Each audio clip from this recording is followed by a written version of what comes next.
నా హృదయపూర్వక ధన్యవాదాలు తెలియజేస్తున్నాను. ఇప్పటికే చాలా సమయం అయిపోయింది. మరి మేము కొంత ఆలస్యమయ్యాము. సాయంకాలం కూడా మరి ప్రేయర్ మీటింగ్ ఉండడం కారణంతో కొంత లేట్ అయ్యాము. అయినప్పటికీ నేను కొద్ది మాటలు మరి ఈ సమయంలో సిస్టర్ గారి గురించి మరి ఈ యొక్క మాటలు వినిపించాలని ఆశపడుతూ మీ మధ్యలో నుంచొని విన్నాను. ఆల్రెడీ మనకు అన్ని తెలిసిన వాక్య భాగాలే ఒక్కసారి మనం జ్ఞాపకం చేసుకుందాం. మరి కీర్తనలు 127వ అధ్యాయం 3వ వచనం నేను చదివేస్తాను. కుమారులు యెహోవా అనుగ్రహించు స్వాస్యము, గర్భఫలము ఆయన ఇచ్చు బహుమానమే. అదేవిధంగా 128వ కీర్తన 3-4 వచనాలు ఎవరైనా చదవండి.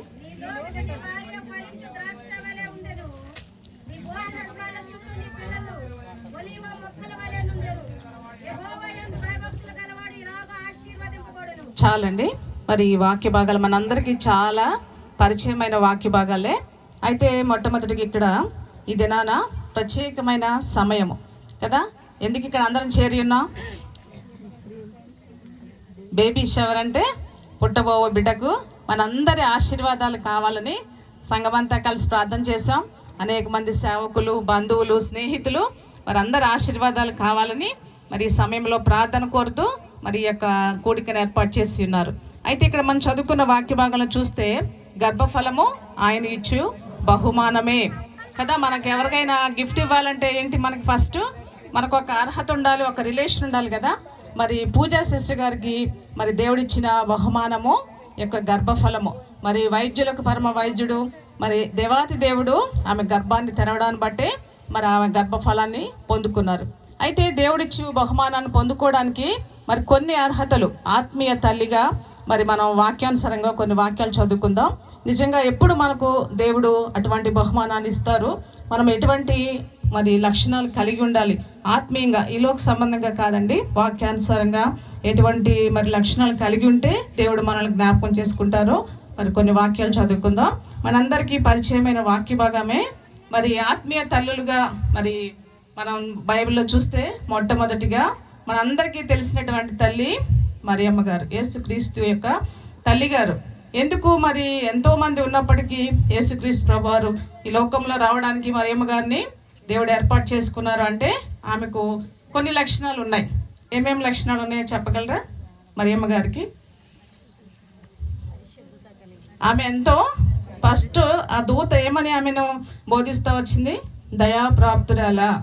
అంటే ఆమె ఎంతో దయగలిగింది, దేవుని దయను పొందుకుంది. ఎందుకంటే ఆమె యొక్క విశ్వాసమును బట్టి, భక్తి జీవితాన్ని బట్టి, పరిశుద్ధతను బట్టి కదా. మరి నిజంగా దేవుడు ఈ దినాన పూజా సిస్టర్ గారిని జ్ఞాపకం చేసుకొని గర్భఫలం ఇవ్వడానికి ఆమెలో కొన్ని లక్షణాలు ఈ విధంగానే దేవుడు చూసి తగు సమయంలో ఆ గర్భఫలాన్ని ఇస్తూ వచ్చారు. అదేవిధంగా మరి ఇంకొక తల్లిగారు ఎవరున్నారు? ఎక్కువగా మనం జ్ఞాపకం చేసుకునేది హన్నా గారు కదా. ఎంతో విశ్వాసముతో మరి ఆమె యొక్క బహు దుఃఖాక్రాంతురాలే ఎక్కడికి వచ్చి ప్రార్థించిందండి? దేవుని సన్నిధిలో ఆమె యొక్క హృదయాన్ని కుమ్మరించింది. నిజంగా స్త్రీకి మరి జీవితంలో ఎంతో ప్రాముఖ్యమైనది.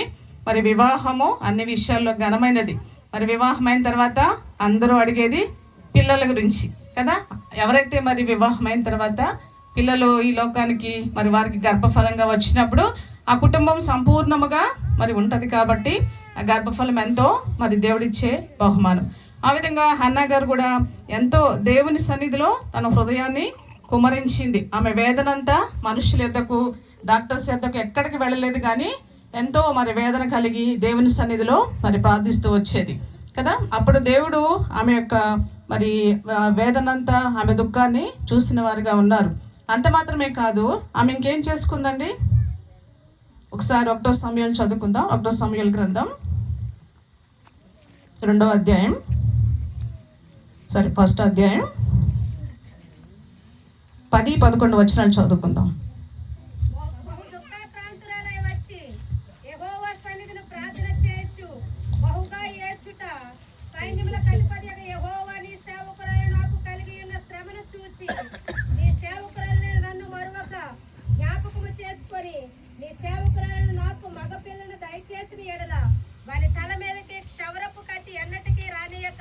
వాడు బ్రతుకు దినములన్నింటిని నేను వారిని యెహోవానకు నీకు అప్పగింతునని మొక్కుబడి చేసుకొనెను. చాలమ్మా. ఇక్కడ చూసాం కదా, మరి నాకు మగపిల్లనే కావాలని ఎంతో స్పష్టంగా అడిగింది. ఈ లోకంలో మరి వాస్తవానికి మరి అమ్మాయి అయినా అబ్బాయి అయినా దేవుడు నిర్ణయించేది, మనకైతే తెలియదు. కానీ హన్న ఎంతో విశ్వాసంతో బాబే కావాలని అడిగింది. ఆమె విశ్వాసాన్ని దేవుడు చూశాడు. అయితే ఆమె అక్కడగా తీర్మానం చేసుకుంది, బిడ్డనిస్తే కనుక తిరిగి మరి మీకే సమర్పిస్తాను, సేవకు సమర్పిస్తానని ఒక మొక్కుబడి చేసుకుంది.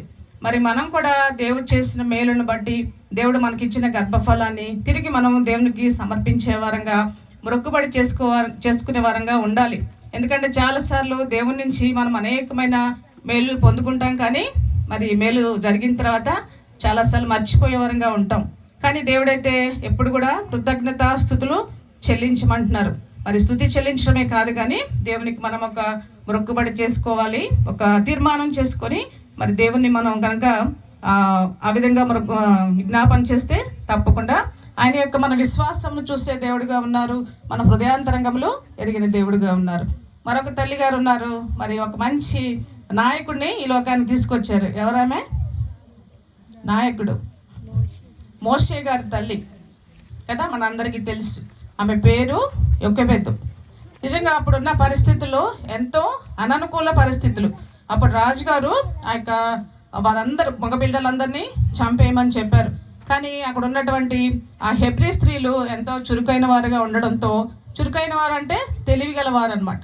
అక్కడున్న మంత్రస్థానంలోకి ఆ రాజుగారు ఆజ్ఞాపించారు మగపిల్లడు ఎవరిని బ్రతకనివ్వద్దని. కానీ వారు అక్కడున్న మంత్రస్థానులు వారికి సహకరించి మగబిడ్డలు పుట్టడానికి అవకాశం ఇచ్చారు. అయితే ఈ యొక్క యొకెబెదు కూడా మరి మోషే గారిని 3 నెలలు ఎంతో భద్రంగా మరి దాచిపెట్టిందండి.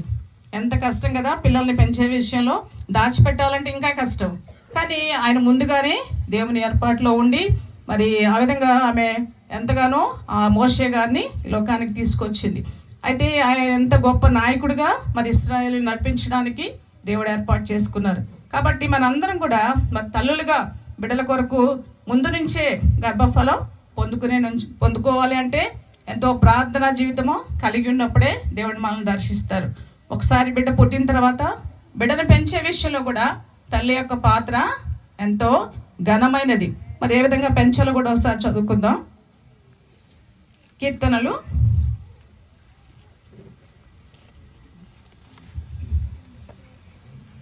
111 10వ వచనం చదువుకుందాం.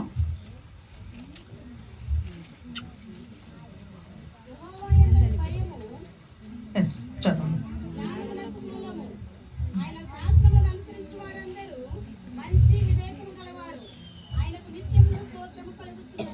చాలు సిస్టర్. సరే, యెహోవా యందు భయభక్తులతో మనల్ని బిడ్డలను పెంచే వరంగా ఉండాలి. నిజంగా ఇప్పుడు ఈ జనరేషన్లో చాలామందికి భయము భక్తి లేని వారుగా ఉంటున్నారు. పిల్లలు అస్సలు తల్లిదండ్రుల మాట వినేవారుగా లేరు. కానీ ఎవరైతే తల్లి మరి బిడ్డల కొరకు వేకునే లేచి మరి దేవుని సన్నిధిలో మరి యొక్క వారి కొరకు విజ్ఞాపన చేసినప్పుడు దేవుడు మన బిడ్డల యొక్క మాటలను, వారి యొక్క ప్రవర్తనను మార్చే దేవుడుగా ఉన్నారు. ఆ విధంగా మనము భయభక్తులు కలిగి పెంచాలి అంటే తప్పకుండా మొదటిగా మరి మనకు జ్ఞానం కావాలి తల్లులుగా. కాబట్టి జ్ఞానవంతురాలు తన ఇల్లును కట్టను. కాబట్టి ప్రతి ఒక్కరూ జ్ఞానం అంటే ఈలోక సంబంధమైన జ్ఞానం కాదు, కానీ వాక్యానుసారమైన జ్ఞానాన్ని మనం పొందుకోవాలి. మరి జ్ఞానం అంటే ఏంటి? వాక్యానుసారంగా యెహోవా యందు భయభక్తులు కలిగి ఉంటే జ్ఞానంకు మూలము. ఆ విధంగా ఎవరైతే జ్ఞానం కలిగి భయభక్తులు కలిగి ఉంటారో వారు ఎంతగానో మరి దేవుని విషయంలో జ్ఞానాన్ని పొందుకునే వారంగా ఉంటాం. మరొక వాక్యం చదువుకుందాం. సామెతలు 15వ అధ్యాయం 14వ వచనం.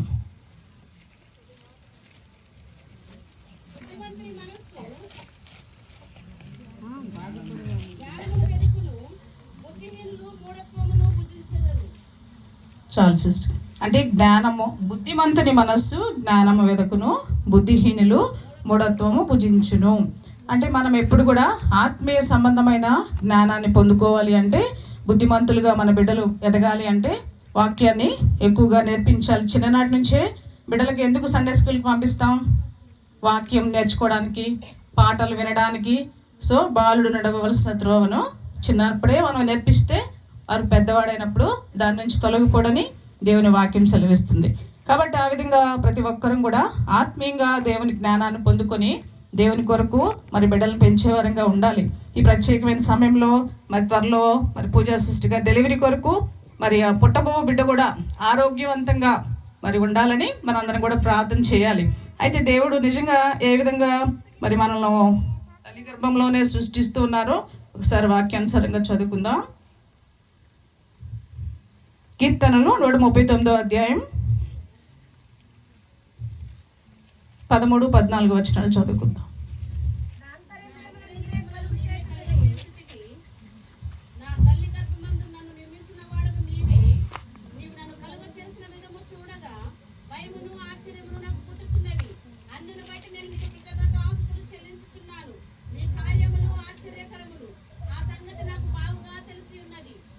చాలా సిస్టర్ మరి 16వ వచనం కూడా చదువుకుందాం.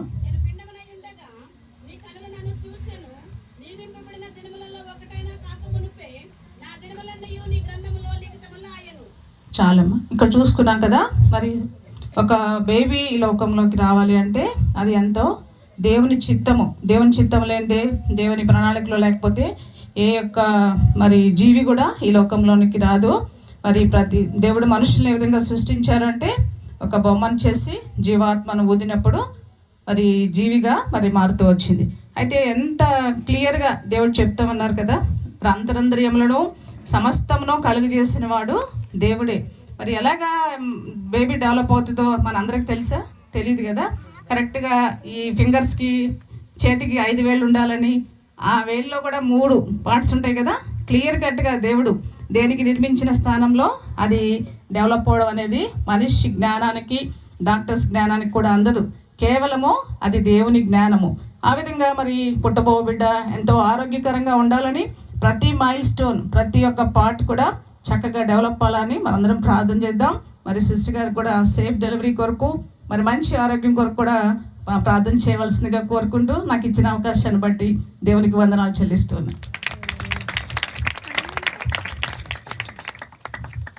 అందరు లేచిన పడదామా? చివరి ప్రార్థన ఆశీర్వాదంతో మనం సెలవు తీసుకుందాం. డాక్టర్ గారే ప్రార్థన చేస్తారు పూజమ్మ కొరకు. తదుపరి మీరు ఇక్కడే ఉంటే సిస్టర్స్ వచ్చి